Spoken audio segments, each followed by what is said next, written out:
ನಮ್ಮ ಅಮ್ಮನ ರಿಯಾಕ್ಷನ್ ನೋಡಿ. ಹಲೋ ಎಲ್ರಿಗೂ ನಮಸ್ಕಾರ, ವೆಲ್ಕಮ್ ಟು ನನ್ನ ವಿಡಿಯೋ. ಲಾಸ್ಟ್ ವಿಡಿಯೋಲಿ ಹೇಳಿದ್ದೆ ಅಕ್ಷಯ ತೃತೀಯಗೆ ಹೋಗಿ ಏನು ತೊಗೊಂಡು ಬರ್ತೀನಿ, ಶಾರ್ಟ್ಸಲ್ಲಿ ಅಪ್ಡೇಟ್ ಮಾಡ್ತೀನಿ ಅಂತ ಅಂದ್ಬಿಟ್ಟು. ಇಫ್ ಇನ್ ಕೇಸ್ ನಿಮಗೆ ಗೊತ್ತಿಲ್ಲ ಅಂತಂದರೆ, ನಾನು ಹುಂಡಿನ ಹೊಡೆದಾಕ್ತೆ. ಅದರಲ್ಲಿ ನನಗೆ ಬಂದಿದ್ದು 36,000 rupees. I am so happy and proud of myself. Akshaya Tritiya ಅಂದರೆ ಬರೀ ಚಿನ್ನ ಬೆಳ್ಳಿ ತೊಗೊಂಡು ಬರೋದು ಅಷ್ಟೇ ಅಲ್ಲ, ಅದಕ್ಕೂ ಮೀರಿದಿದೆ. ಏನು ಅಂತ ಅಂದರೆ, ನಮ್ಮ ಕೈಯಲ್ಲಿ ತೊಗೊಂಡು ಬರೋಕ್ಕಾಗಿಲ್ಲ ಅಂದರೆ ನಾವು ಒಂದು ಪ್ಯಾಕೆಟ್ ಉಪ್ಪು ಅಟ್ಲೀಸ್ಟ್ ಮನೆಗೆ ತೊಗೊಂಬರ್ಬೋದು, ಇಲ್ಲಾಂದರೆ ಮಣ್ಣಿನ ಕುಡಿಕೆ ಇಲ್ಲಾಂದರೆ ದೀಪ ಅದು ಕೂಡ ತೊಗೊಂಡ್ಬರ್ಬೋದು, ಇಲ್ಲ ಅಂದರೆ ದಾನ ಮಾಡ್ಬೋದು. ನಾನು ಉಪ್ಪನ್ನ ತಂದಿದ್ದೀನಿ, ದಾನ ಮಾಡಿದ್ದೀನಿ, ಹಾಗೆ ಚಿನ್ನ ಕೂಡ ತೊಗೊಂಡಿದ್ದೀನಿ.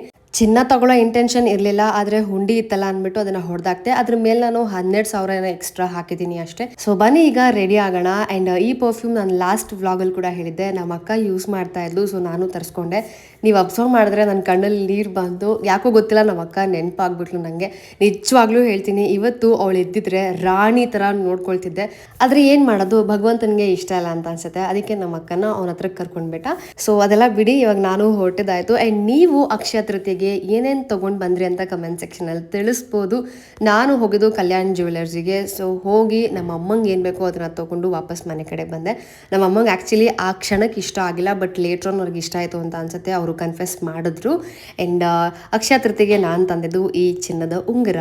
So I am happy and even she is also happy. So ಇದೇ ಆಗಿತ್ತು ಇವತ್ತಿನ ವಿಡಿಯೋ. ನಿಮ್ಗೆ ಹೇಗೆ ಅನ್ನಿಸ್ತು ಅಂತ ಕಮೆಂಟ್ ಸೆಕ್ಷನಲ್ಲಿ ತಿಳಿಸ್ಬೋದು. ಓಕೆ, ಬಾಯ್.